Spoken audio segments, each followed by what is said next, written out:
Hello, Narnach here. Welcome back to Grim Dawn. We are playing with the Ashes of Malmouth expansion as an Inquisitor. And we are standing in front of the cave entrance that I couldn't find last time, even though I was standing here and there was no entrance. Reason for that is that the entrance does not always appear. But this time we can go in and we can hunt the man-hunter. Gutworm, or the man-eater, not a hunter. He's level 21, so it is a challenge fight. But I figured, oh, I spent so much time looking for him. Might as well do the actual fight this episode.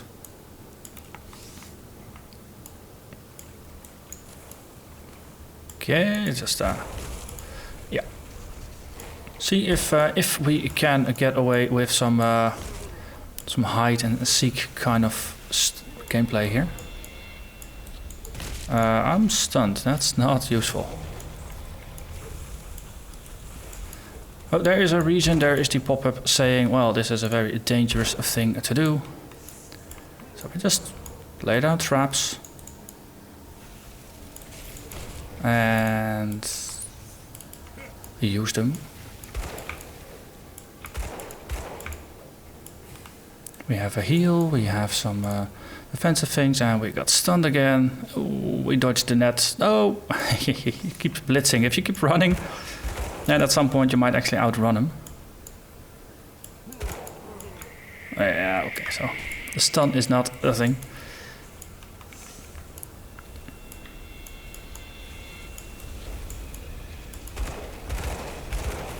Okay, let's see if we can spend a little bit of time just doing some fighting. Oh no.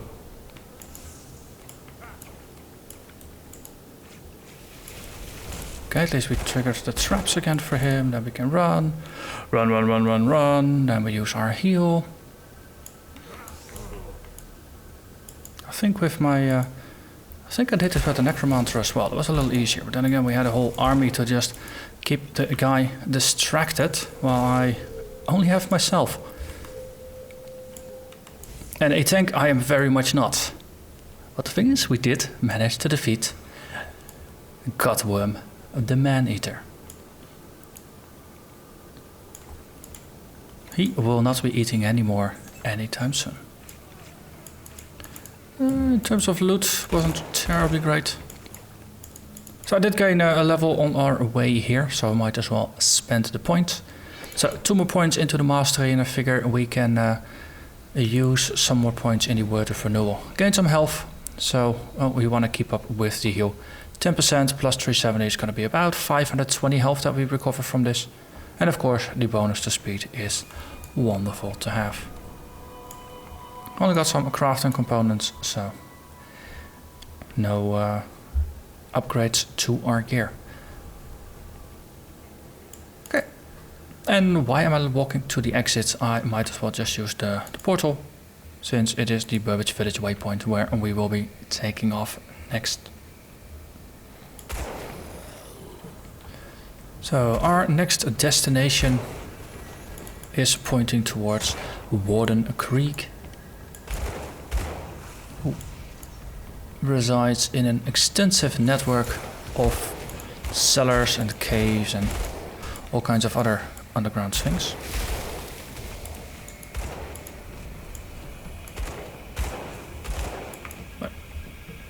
Ooh, come on, let's not be... Oh, you are actually still alive. I figured you were dead. Sorry, not sorry.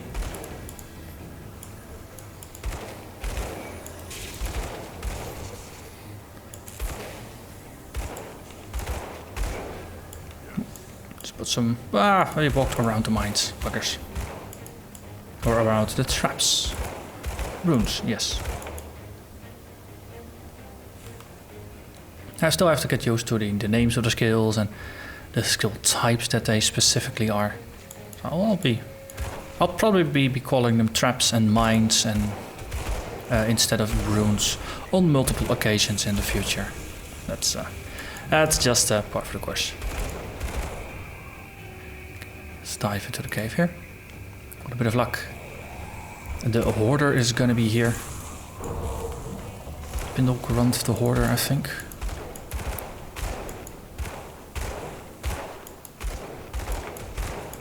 Got a decent spot here to just hide in.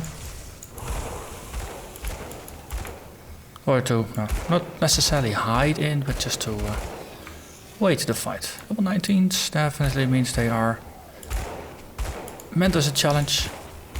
Hello there, you scavenger.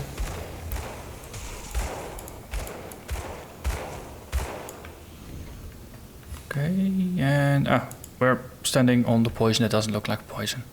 In terms of crits, we are on average just over the crit threshold, which is nice. That is definitely something I'm happy with.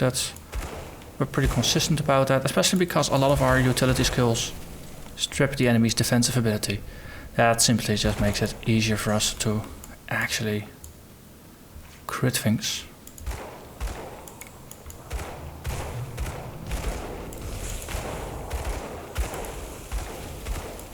In these very close situations. There. Grundleplift the Hoarder. I thought I remembered it was something like that. In the very short fights, putting a rune at point blank range, not terribly helpful, since monsters are usually going to be dead by the time the rune triggers. But in boss fights, it does help. Okay, then with the bosses here, that means that usually means there's going to be a stash of swords as well, with lots of loot.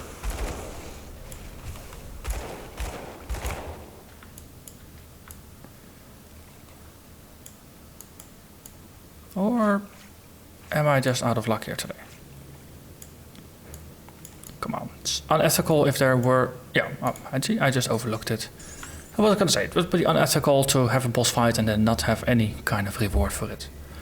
Obsidian Seal, health, defensive ability and fire resistance. That's a pretty nice defensive ring. So just put that one aside.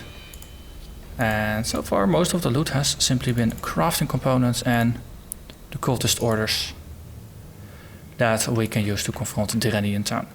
Gained another level. That is one of the wonderful things about low level play. And that is gonna get us a vigor, a very important upgrade to Word of Renewal. It increases our maximum health, which is always nice, and it reduces entrapment duration, which is very useful for a build that wants to be mobile.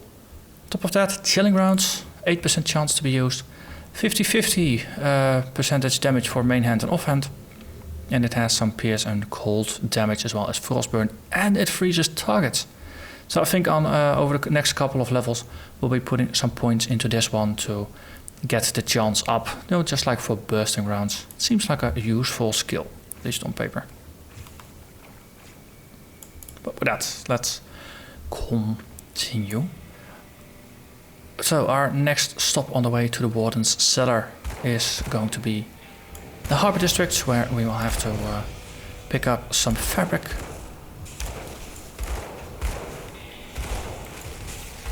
If you collect the 3 pieces of fabric, then in town you can give it to the lady on the upper ramps or on the upper parts of the prison.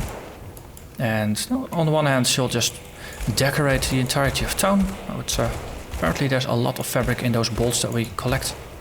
But more importantly, she's gonna get us green body armor, which is useful all by itself. There's the first piece of fabric.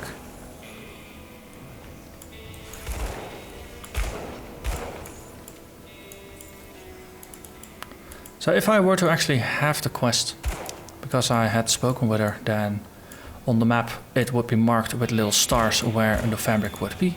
In this case I'll just have to run around and check the places where usually the fabric resides. So this is the second piece.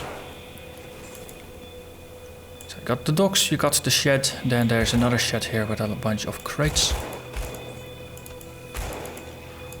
And there's another fabric, so that gets us to 3 bits, so we're done with the quest.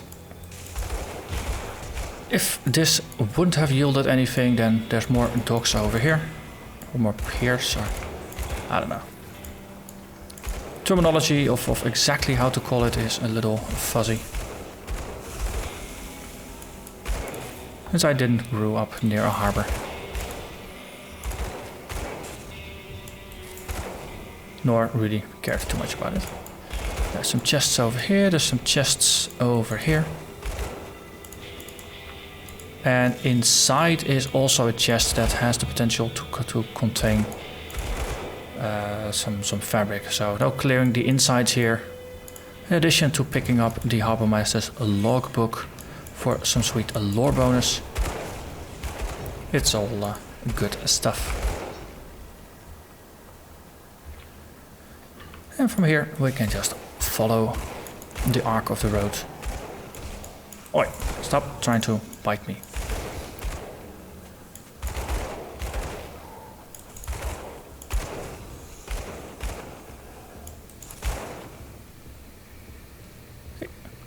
And the journey continues.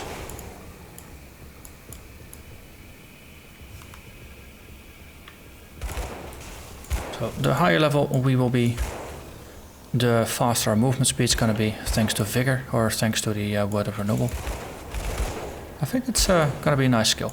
It's still slightly bugged by the fact that initially I read it as being similar to Blood of Krieg and to Nomadic Burst, and assuming it had health regeneration even though it didn't. It's ever since realizing that it's only a heal, it has gone down a little bit in my estimate of exactly how useful it is. Yeah, let's go through the houses here. But still, a bonus to your maximum health and to your speed and a heal. Well, that is nothing to sneeze at.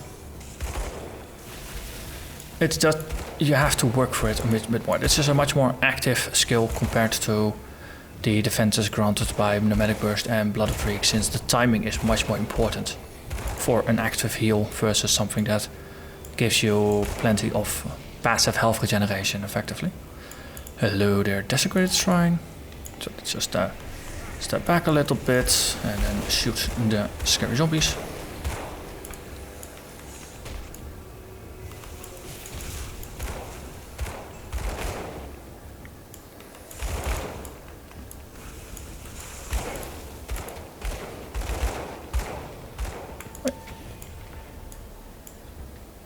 Definitely a little slower. And then the final point into the turtle. So after the turtle, the candle is our next goal. So green is the next destination.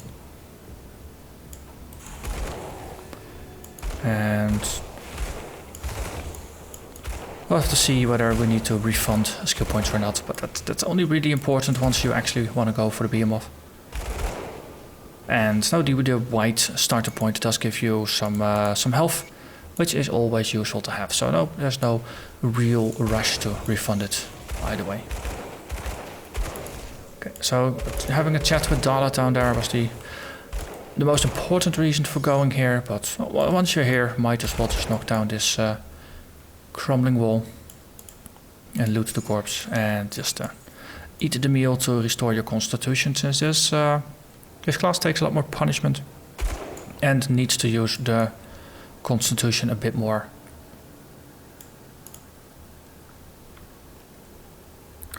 Let me actually double check. Now that I'm reflecting on Word of Renewal, Inquisitor Seal, it's damage absorption and an increase to health regeneration, but it doesn't grant you health regeneration. And here it's just retaliation and offensive stuff. And this as well. So the Inquisitor Seal is all about avoiding damage, whereas a Word of Renewal is about restoring damage taken, but there's nothing about just passively regenerating your life. You will need a second class for that.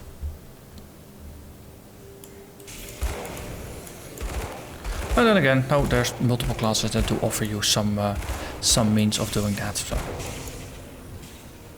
now there's no need to duplicate exact functionality when there's already plenty of good stuff available. I know you can get rushed there a little bit, and especially with this guy, I want to try to avoid getting rushed. Why are you guys so tough? Why are you guys so tough?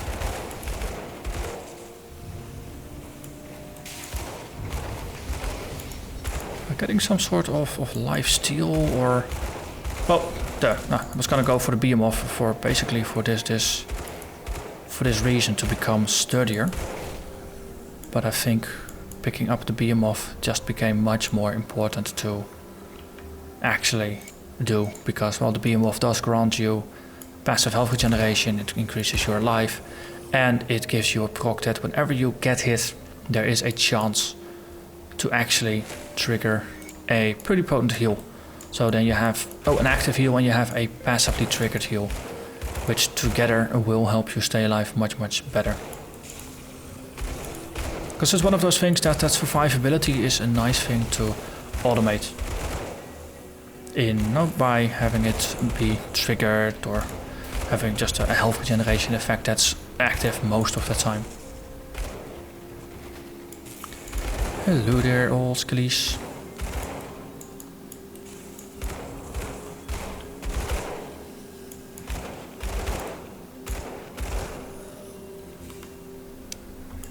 Renewed Word of Renewal just before it expired.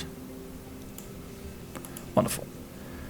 So let's have a quick chat with the folks in town, because there's a couple of quests we have to check off, and then we can push forward. Also, I need to level still. So, hello there. You are now happy. That means we've done the warm-up quests, so we can have a chat with the Warden. No, did it? We found your name with we found a note with your name on it. It was by the cultists. Explain yourself, traitor. So we'll just put down the traps, put down the stormbox, and we'll just shoot him. Looks pretty darn well. And then we need to kind of explain ourselves to the boss man, Mr. John Burrwitch. Wonderful. Then leveling. Let's see, I want to put at least 1 point in here. Let's put at least 1 point in here, just to increase the size of our health a little bit. And just for good measure, keep at least spending 1 point. But while we have a number of skills that I would like to buff in the short term, I think I'll just do 1 in the mastery bar and then just 2 on the skill points. Just boost these equally for at least the next couple of levels. And after that, we can just go back to the 2 in the mastery bar, 1 in the something. And then we might as well just get rid of a couple of the crafting things. Like that. Blood of Cotton, don't really care. Fabric we can hand in. And we can sell the axe. So, the fabric, we can have a chat with Constance over here. Hello, what do you need? Is this enough fabric? Yay, there we go. So, we get a fortified doublet, or a doublé, or however you want to pronounce it. And this is an upgrade over what we have, though it is 3 levels above us. So for now, just put it aside. Let's see, what did this one do? Lifestealer oil. A little bit of attack converted to health. Sure, why not? It's not like we have a whole lot of better things to use right now for survivability. So we might as well sell this one. And it's not something that you sell here, right? No, this is just more offensive than defensive. So then early on it doesn't really matter, because since if you can't buy it, then it doesn't really matter. Okay, Warden's cellar. I think we might push a little further than normal today, and we'll just wrap up with the Warden himself. It would be a little bit too short for an episode to wrap it up now. I think this is going to be now 10 to 15 minutes to just do the Warden's cellar. No, focusing on the core bits. It's going to be another devotion shrine down here, which is going to be lovely.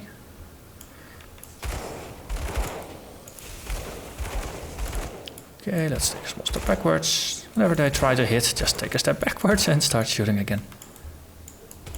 And you are sneaky, hiding behind the walls.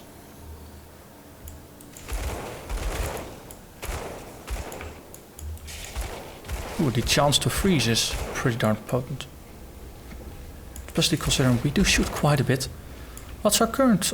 Oh. Gonna say what's our current shooting speed, but attacks per second 1.68. That's not quite bad to begin with. If you consider that some of them will be actual attacks with both weapons, I'm not entirely sure if they also will roll the freeze chance separately then, or the bonus separately. I don't think so. I think it's just going to be either a left-hand shot or a right-hand shot or a double-handed shot. Those are just your defaults. And if you have a chance to do something else, then it's just going to be now do something else or fall back to the defaults in those those ratios, whatever they were.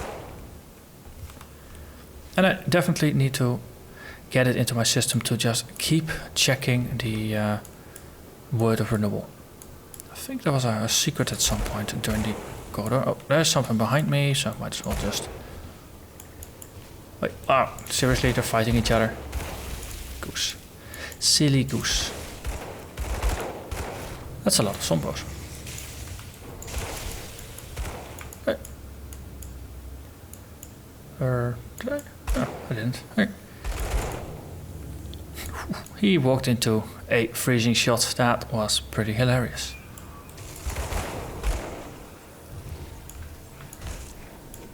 It's down here. You definitely notice that the levels have some random aspects to it. The walls with the double barriers in them, they are randomly placed, and there's a couple of configurations that are possible. Because sometimes you can just walk through here. Sometimes it's blocked. Sometimes you can walk through the corridor down there, and other times you have to go through the acid puddle. This time it seems like we are in for a little bit of a pickle, because we do have to walk through the acid puddle. So let's take a small step backwards, just let them trigger the broom. Yes, I actually said it correctly there, though I did have to think about it. And let's just go through here. Wonderful. Then once we're here, we can start shooting again. Because shooting in the middle of toxic stuff that hurts you, maybe not the best of tips for your health.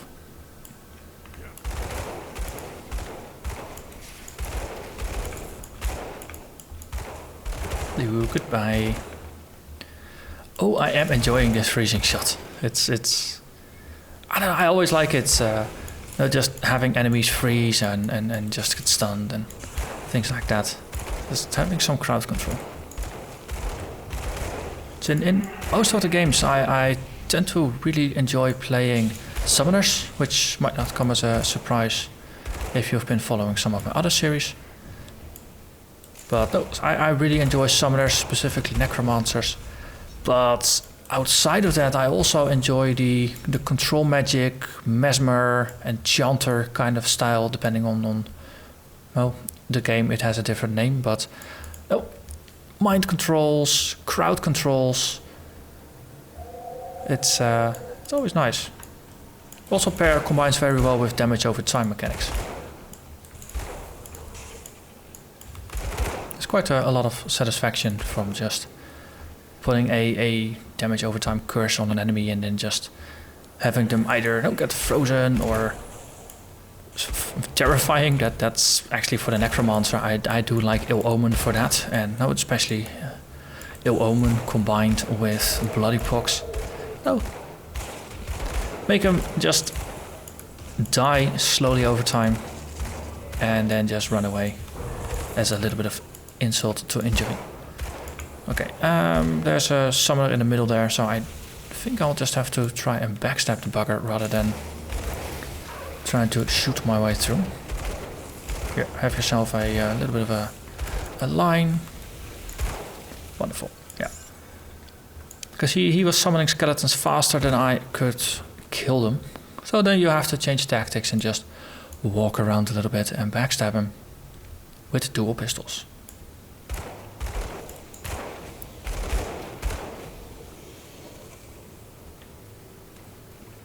Okay.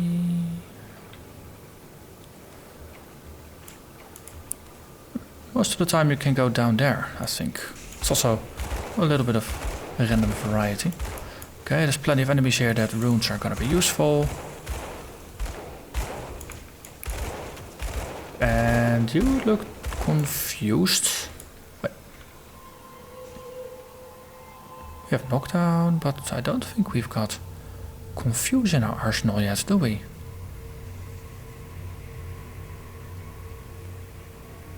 Yeah, confusion is not until we get the Horn of Gendar. Oh well, doesn't really matter. Next shrine, more points. So let's spend it. And I set candle. That's a quill, this is a candle. Candle is green. So more offensive ability, that is wonderful. That takes us to over 500. 93.1. When we're not really trying all too much. Now of course if we put down the Stormbox, that's gonna strip things. We get the runes, that's gonna strip even more.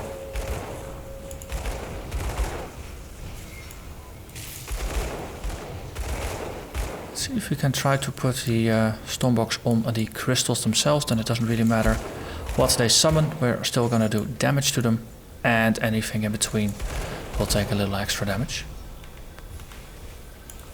Ooh, hello there, ancient bugger thing. And hello there, army of skeletons. I don't think I like you. Yeah, I enjoy this area with builds that are pretty good at AoE. This one, right now, we're much more single target than an AoE build. So let's see if we can just apply some smart tactics here. Okay, just holding F to just do a force move. So I'm not accidentally attacking stuff because now my left mouse is a attack skill. It's a nice way if you're in panic, just hold F and then you can just run away without accidentally shooting stuff. This way, oh, there's nothing in our backs and we have a little more control over the battlefield, which I do enjoy. If you run too far away, enemies will go back to their spawn point, so there's a limit to how far you can drag them out, but not like this. Just not getting surrounded and having a option to flee is worth quite a bit. Okay, let's run through here again and let's just see if there's any more crystals remaining. I don't think so. So that means whatever is here is just part of the normal spawns rather than something that is potentially infinitely refilled by the crystals. A bunch of you are in the back there. Let's take you out as well. No, just to be social. Share the joy. Wonderful.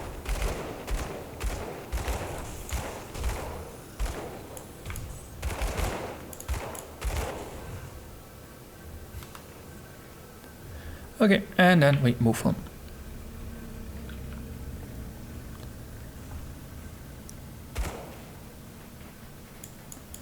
Okay, just put a rune down. And then of course they pop up ahead. Okay, then the next waypoint is around the corner. Well, just a little corner further. So the Stormbox strategy kind of worked, but it didn't summon anything, so the Stormbox itself didn't really add all that much. Now it does, so we can actually just zap through some of the skeletons. It's just kind of fun. Just having a little fun with the skills we have.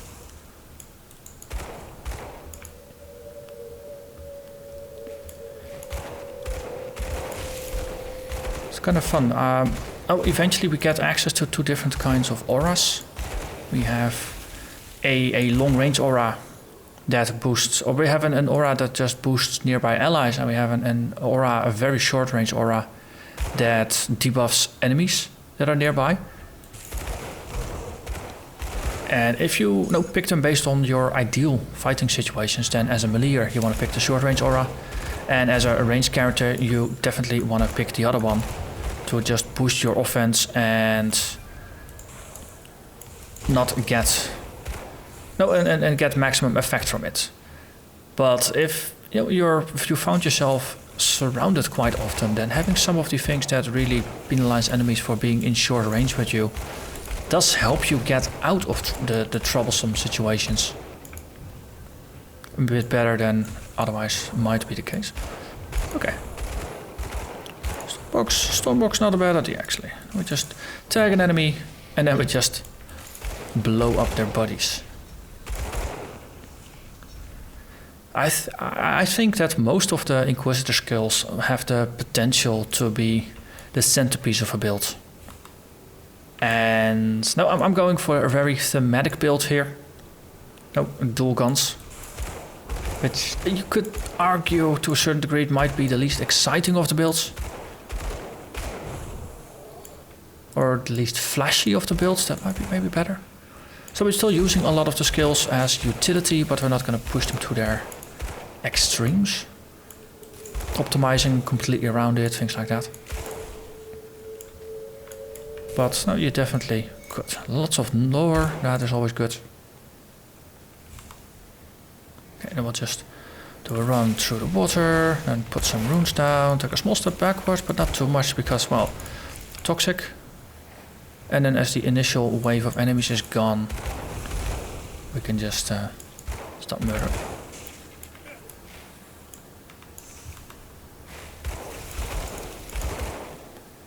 I do hope we'll find another new meal or something before encountering the Warden himself, because my constitution is running low. On the other hand, well, Warden himself, it's one guy. It's a bit like the fight at the beginning of the episode with the Man-Eater. We can work much better with him if it's just one guy, because then you can outrun him. And there's a couple of skeleton add-ons. I keep calling them skeletons, but they're zombies. A couple of zombie add-ons. But no, that's generally alright. They are pretty easy to take out. Hello, goodbye. Gained another level.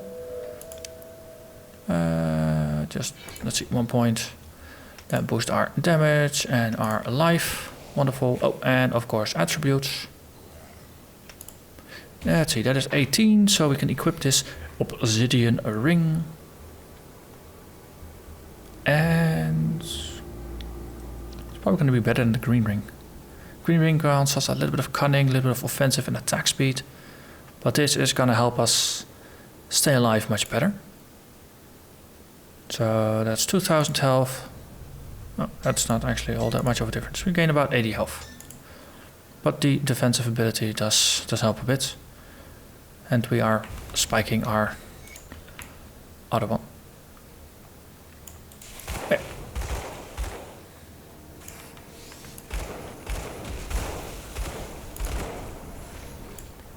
You are so eager to run to your doom. It is almost cute. Usually, no big, angry, unique zombies in here. Where would he be hiding them?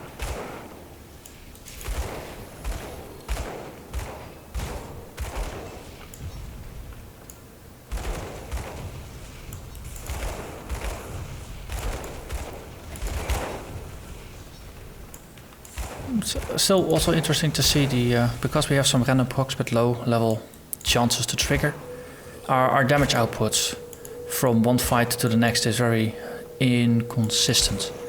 Sometimes we just blink, blink, blink with standard attacks, and sometimes we do one of the special proc attacks and then we follow it up maybe like a double standard attack or something that does quite some damage, and then we just burst through an enemy.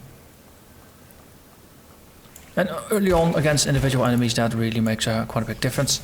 Later on, of course, our damage is going to be higher. I think we'll normalize that a bit better. And in boss fights, in the end, it's going to be the law of averages. So then the inconsistency matters less. But no, just fighting your way through with all of these random monsters.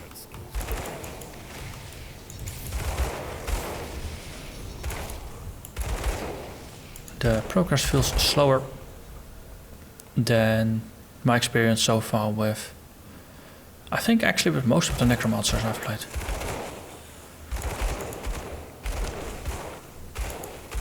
Because even the Drain Essence, you pretty early on, you want to grab the ability to make it target multiple enemies, because it is painfully slow if you can only target one enemy.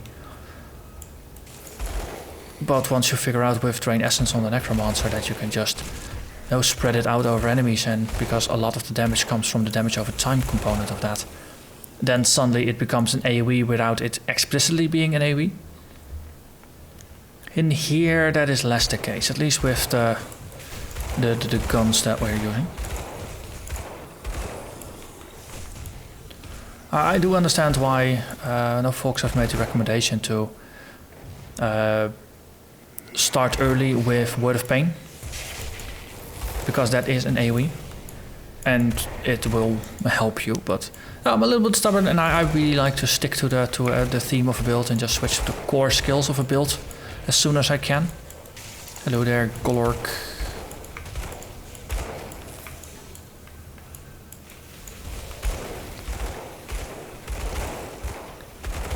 So it is nice to, if you play a build from beginning to end, then you will feel the pain and you'll know what it is about, and you get a better feel for what you want to optimize. And if you instantly switch to other skills that are maybe not part of the build but that are easy, then it becomes easy to just fall back on a couple of defaults, or to not be creative within the fantasy, so to say, that is part of the build itself. And in this case, I'm an Arcane Cowboy. That was actually pretty nice.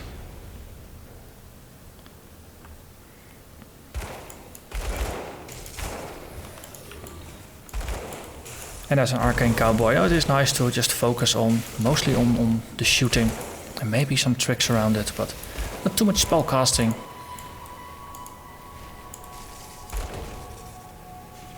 Not all that useful.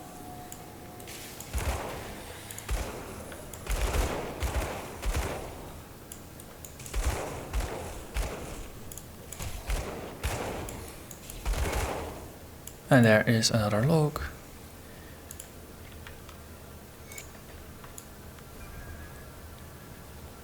It's been slow going in terms of item drops. I do hope the Warden himself is gonna compensate a little bit for that. Also, it is useful to remember to keep the Word of Renewal up, because I did have it down again in between fights. And even if it's just for the movement speed bonus, but well, having a larger health pool is useful for being able to soak up more damage in a fight. Okay, you are the big guy, so that means you should be the focus here. And we're being surrounded by some other sort of kind of big guys. Wonderful. We can channel lightning. And let's see. Just see. Yep. Actually, Stormbox it has some power.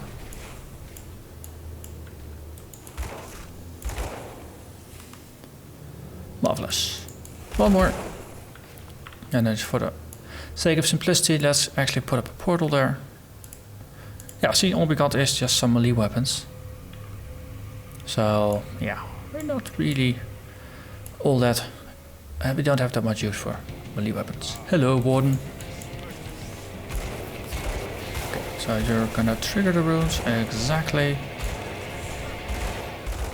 Okay, I figured so maybe could just tank his first stage.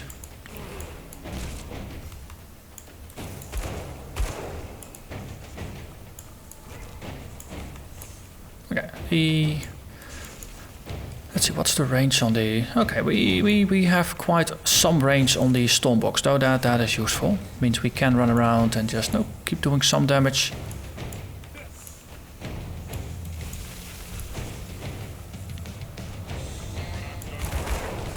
But we're doing most damage if we're just shooting at him. That's all the futzing around with the tools and with the runes and the Stormboxes and things like that. It is nice, but it's the guns that do most of the damage.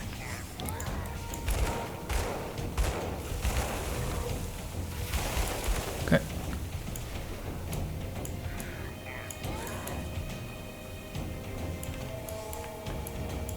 Okay, what are you shooting at me?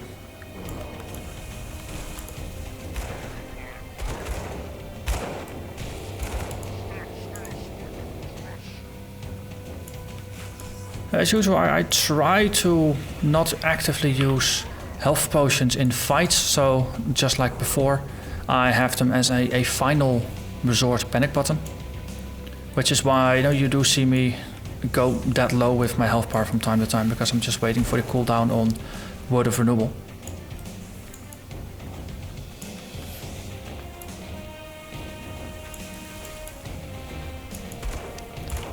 Okay. We're just gonna run around the table. What do you think of that? Yeah, he does have a stun of swords, which is not entirely brilliant here. Okay, can I sit this out? Okay, actually he was not doing damage. Okay, and he's gone. Okay. Well, that was the Warden. So if you're playing it a little bit stubbornly like I am, then no, this fight does take a bit. We don't have all that much survivability this early on. That's something we are working on. So if we can reconsider, is there anything on the skill tree that is closer? Because my goal is to go for the behemoth. And then whenever you get hit, there's a 15% chance to do a heal and gives you a 5-second recharge. And there's that triggers twice per minute. So it's a nice addition to the, what you gonna call it, Word of Renewal, which has a 15-second recharge, so we can use it 4 times per minute. So now we go from 4 to 6 heals per minute, 2 of which trigger automatically.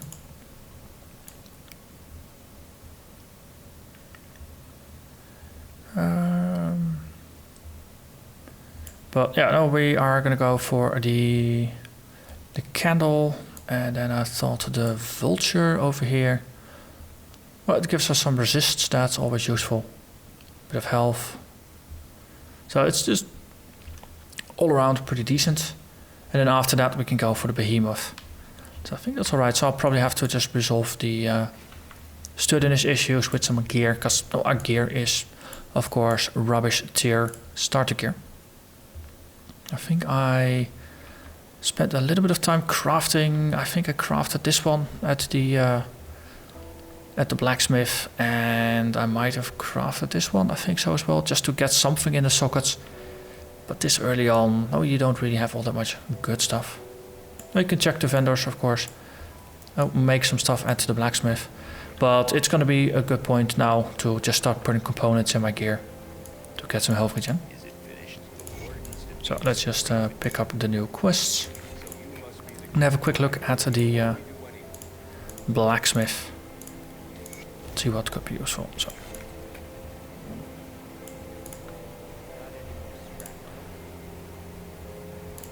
one of the things I do personally like is the anti-venom salve. Well, on the one hand, it's just nice for boosting your poison resistance.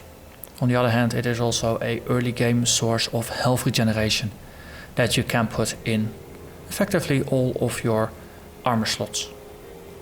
Though usually you end up using somewhere between 2 and 4, because right now I've got 48% in my resist already, and it caps out at 80, so 1 or 2 would be an ideal number.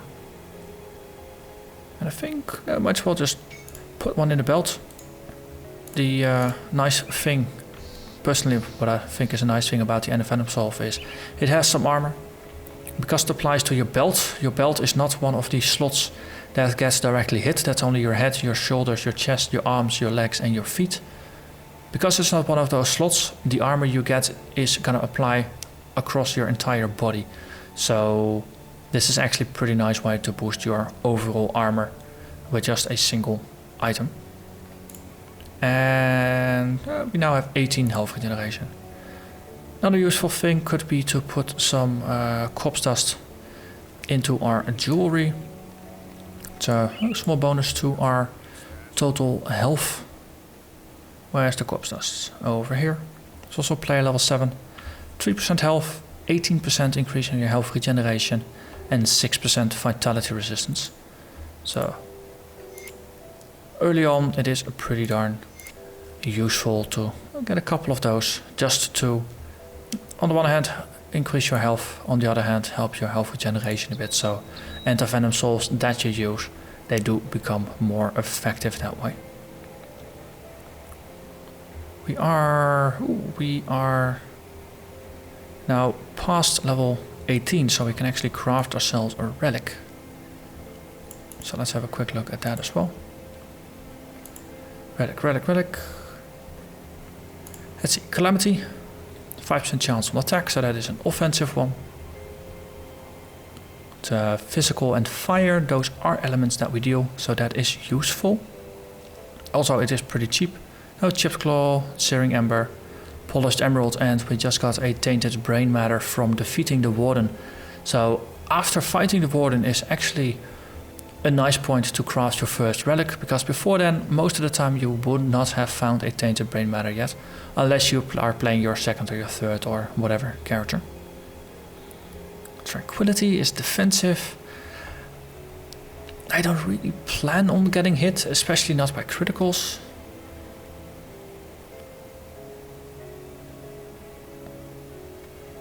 Let's see, Rampage is also level 25 and Ruination is pretty cheap.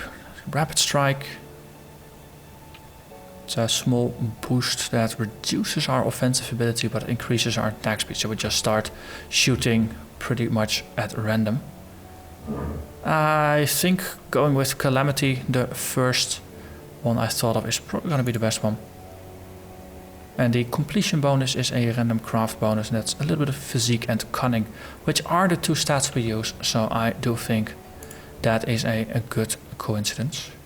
Oh yeah, we gained Explorer's Footpaths, movement speed's on here, bit of fire resistance, reduced entrapment duration. That's just a nice way for us to not get pinned down too much, and slow resistance, which is also nice, so we can stay light on our feet. I think for this build, going with the Explorer set might not be a bad idea, especially not at first, because it is pretty common to find it. So let's see, we have the boots. Yeah, see, more boots. Then we need a tunic, trousers and footpads. That sounds like that's what we have. Cover, tunic and trousers.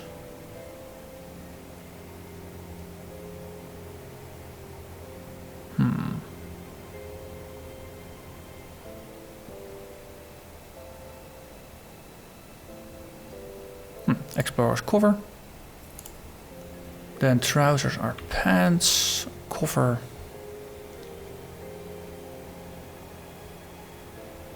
No, so that's body and pants. Maybe they are craftable. No, some of these sets have components that can be crafted. Exactly. Explorer's tunic. It is crafted. Though we need 10,000 bits for that, so we don't have that quite yet. With the trousers, they go on your legs. Explorer's trousers, that's also crafted. Okay. So if we have 4 pieces of the set, then we have a whole bunch of reduced control effects on ourselves. The trousers give some physique, chance to avoid melee attacks, a bit of poison resistance. What was the other one? Explorer's tunic, more physique, constitution, pierce, cold resistance. Over here, physique, experience gained, pierce resistance, and movement speed, fire. Okay, so it's a nice starter one. It's not specifically great, but no, because we don't really have anything better to put in, might as well. This one is also 10,000. That makes it pretty expensive to get started with. Well, no, it's another level and we have some stuff to sell. We'll see. No, going with two pieces of the set at least will grant us the 8% total speed bonus, so that is movement speed as well as attack and cast speed. So, no, for a build that wants to run around and hit enemies a lot, that is already nice enough. And as we go, we might add maybe a third piece to the set. And no, maybe we get around to completing it with the four parter, we might actually be over-leveling it and finding other bits that are even better to use. But for now, there is one more thing that we do need to do. And I do hope I didn't spend enough money, because we do need some money to repair the bridge. That's something that's easy to forget, but it's 6 scrap and 3000 bits.